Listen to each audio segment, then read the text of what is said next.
नमस्कार, आप जुड़ चुके हैं वेली एक्सप्रेस न्यूज़ के साथ। उमर साहब उम्रा कर लौट चुके हैं।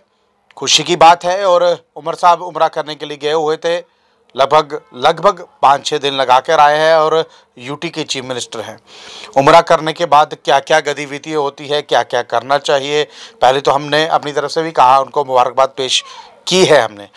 मुकद्दम साहब, क्या लग रहा है? उमर साहब उम्रा कर लौट चुके हैं, मुबारकबाद के पात्रहीन है वो, किस तरह से और कैसे, ये बताएं। पहले तो मैं आपका शुक्रिया अदा करूंगा जिन्होंने इतने बड़े मामले पे मुझे बात रखने का मौका दिया।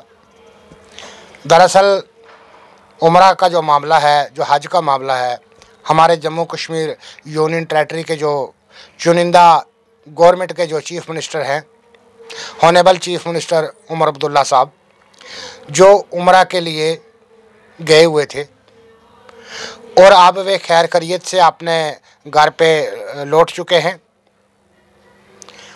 आपके मीडिया के माध्यम से हम उमर साहब को उमरा की मुबारकबाद पेश करते हैं। पर अफसोस की एक बात मुझे याद आ गई। हज और उमरा ये इस्लाम के एक ऐसे रुकन हैं, हज एक ऐसा रुकन है जिसको हम लोगों ने आज फैशन बना लिया है उमरा के नाम से। इस्लाम का जो तरीक़ाकार है, जिसके मुताबिक नमाज, रोज़ा, ज़कात हज के दायरे से कहा जाए, हज एक ऐसी इबादत है, एक ऐसी हाज़री है, एक लास्ट रिस्पॉन्सिबिलिटी है इस्लाम में हर बशर के लिए, जिसको निभाने से पहले आप उसके तरीक़ाकार के मुताबिक उसे अदा करेंगे। उसमें बहुत सारे तरीक़ाकार आते हैं, पर ज़माने के लिहाज से इसे उम्रा में तब्दील किया गया है। उम्रा एक अमीर लोग जो एक टूर के मुताबिक समझकर वहाँ हाज़िरी देकर आ जाते हैं। मैं समझता हूँ उमर साहब का जो हज है वो जम्मू कश्मीर में होने वाला है। उनको यहाँ की जनता ने चुन के यहाँ का जो नुमाइंदा बनाया, यहाँ का वो चीफ मिनिस्टर बनाया, उनको यहाँ हज़ारों हज करने का मौका मिला है। पहले तो मैं उनसे कहूँगा, आपका सबसे बड़ा हज है।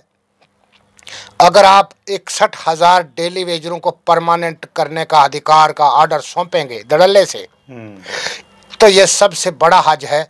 जो लोग 30-30 साल से अपनी ज़िंदगियां देकर, जिनकी फैमिलियां, जिनके परिवार में हाहाकार मची है कि कोई आएगा माई का लाल, हमें भी अधिकार देगा परमानेंट रोज़गार परमानेंट करने का, ठीक है। तो उस रब्बुल इज़्ज़त की दुनिया में, उस मालिक की दुनिया में, परवरदिगार अल्लाह की दुनिया में अल्लाह ताला देख रहा है इनका बादशाह इनके साथ क्या सलूक करता है।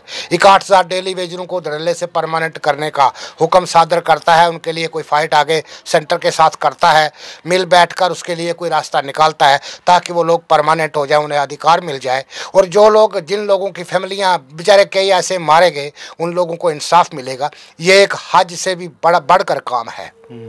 देखिए, आप देख रहे होंगे यहाँ जम्मू में जो स्मार्ट मीटर के नाम से जम्मू कश्मीर में जो लूटपाट बिजली विभाग से चल रही थी, जिसमें नाजायज़ वसूली हो रही है, और जो वहाँ बिजली डिपार्टमेंट, बिजली विभाग में जो मतलब है कि बिजली के जो यूनिट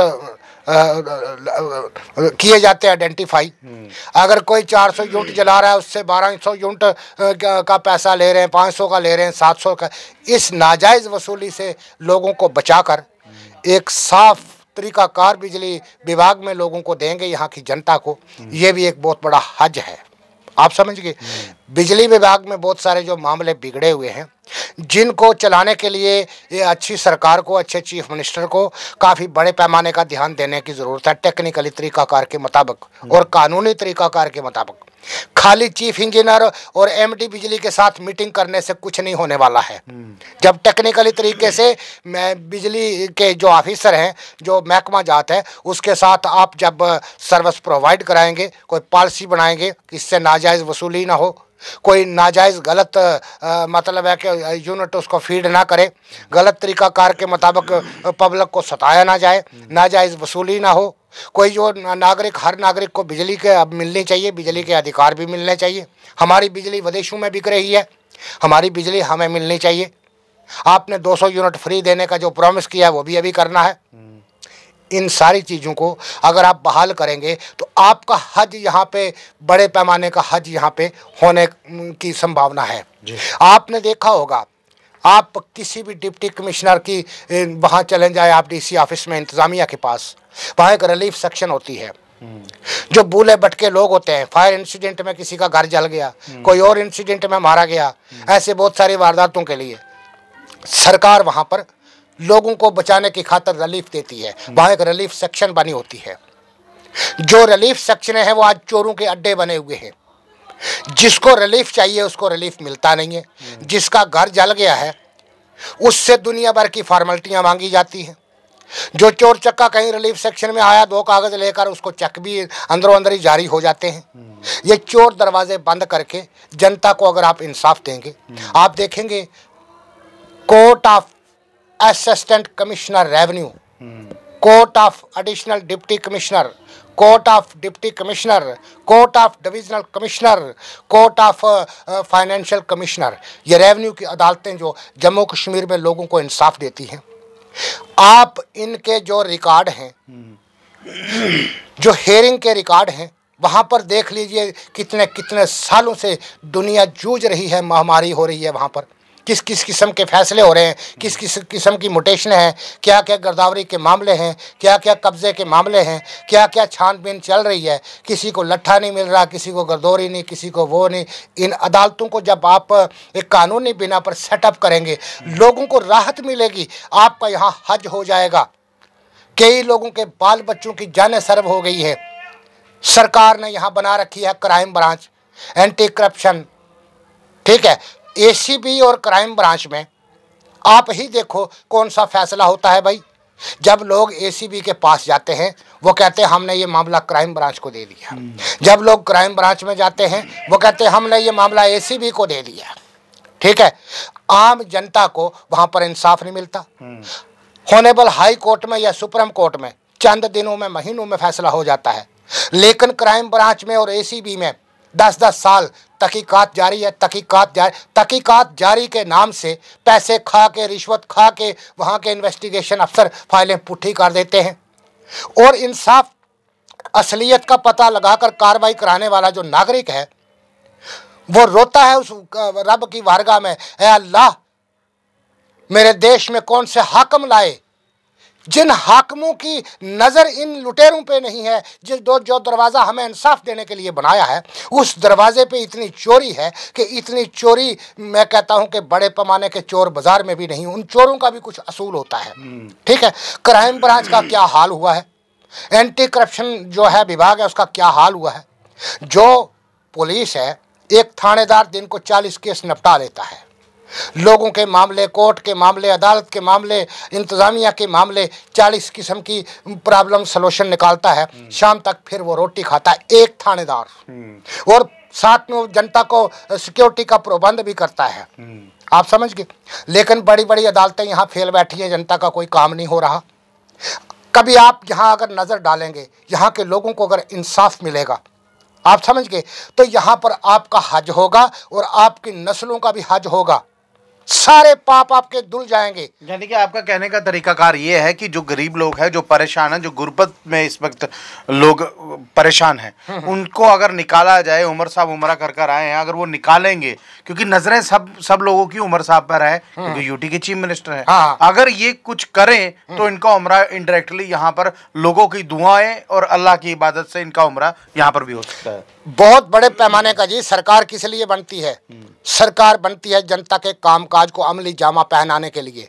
सरकार इसलिए नहीं बनती है कि मिनिस्टर बैठेंगे तो चिट्ठियों को, लेटर को मार्क करेंगे, ठीक है।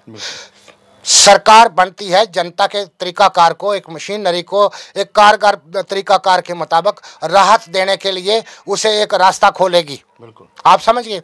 आपने यहाँ पर यह भी देखा होगा जम्मू कश्मीर के अंदर हर विभाग में क्या हाल हुआ पड़ा है। पब्लिक को कहीं किसी जगह पे राहत नहीं मिल रही है।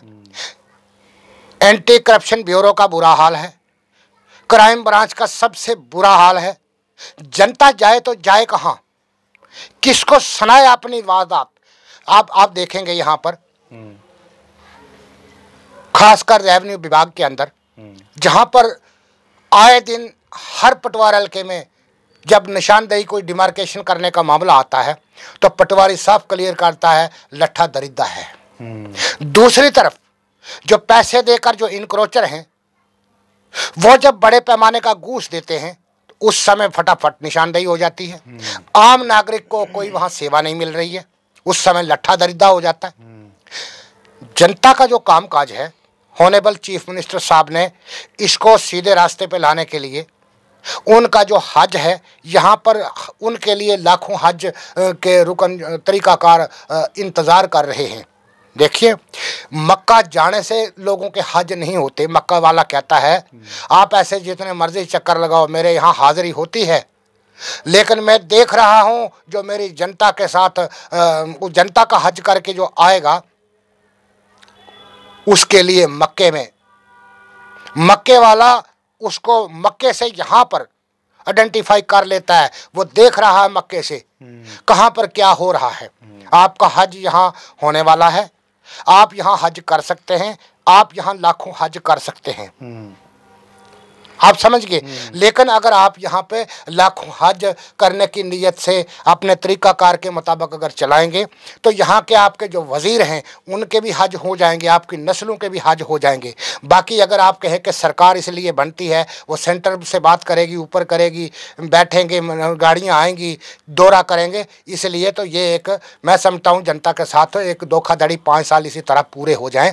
आपके ऊपर जनता की बड़ी उम्मीदें टिकी हुई हैं, आप ऐसा ना करें। आप डेली वेजरों को उनका अधिकार दे दें, रेवेन्यू अदालतों को छानबीन करें, क्राइम ब्रांच और एसीबी को चेकअप करें वहाँ क्या हो रहा है, वहाँ किसी को इंसाफ नहीं मिल रहा।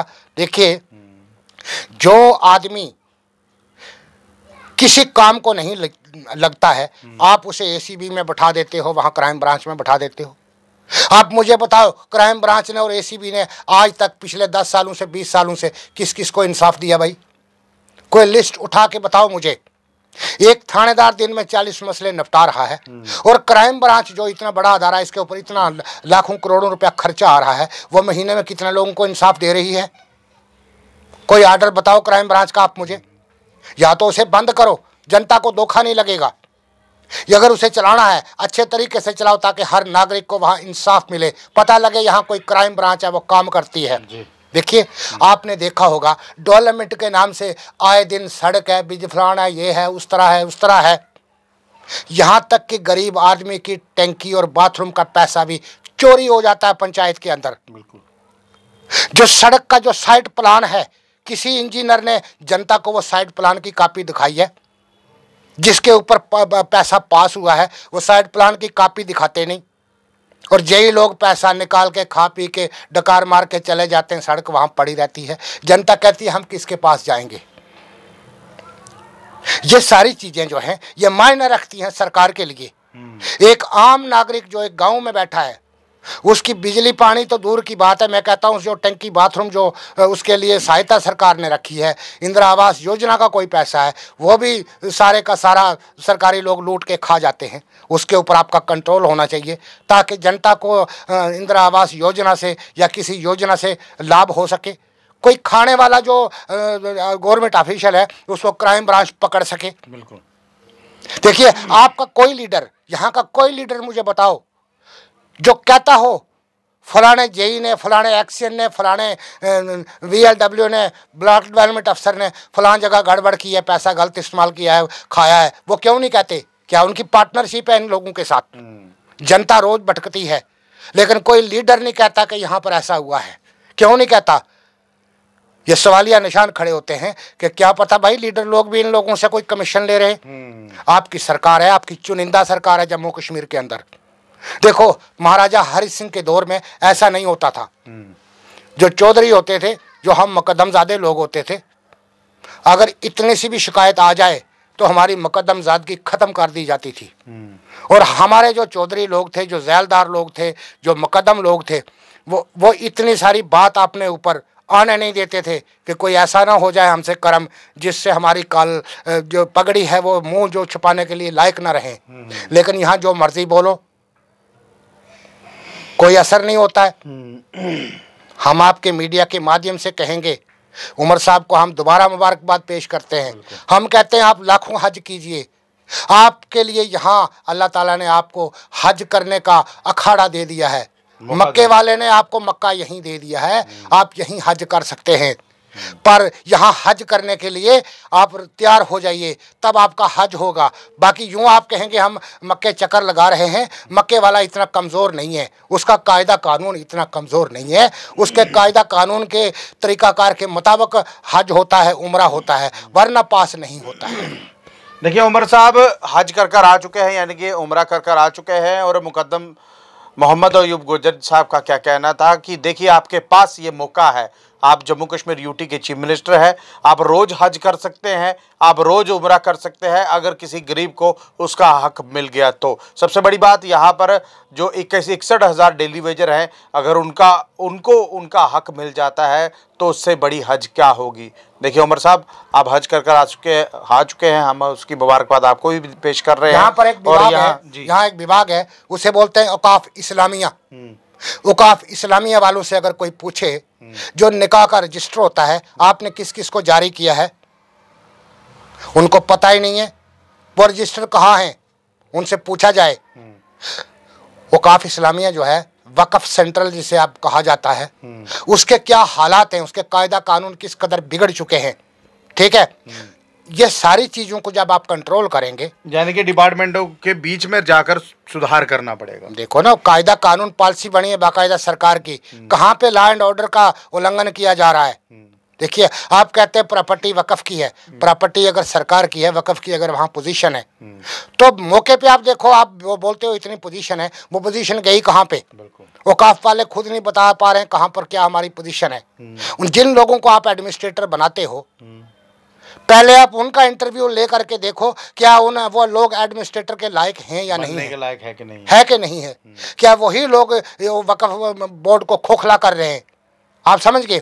तो ये सारी चीज़ें जब तक कायदा कानून लॉ एंड ऑर्डर के दायरे में मेंटेन नहीं की जाएंगी, जनता को इंसाफ नहीं मिलेगा। और कल जनता कहेगी हमें उमर साहब की सरकार पे भरोसा था, तो अब हम क्या करें। उमर साहब के लिए अल्लाह ताला ने यहाँ पर मक्का बना दिया है।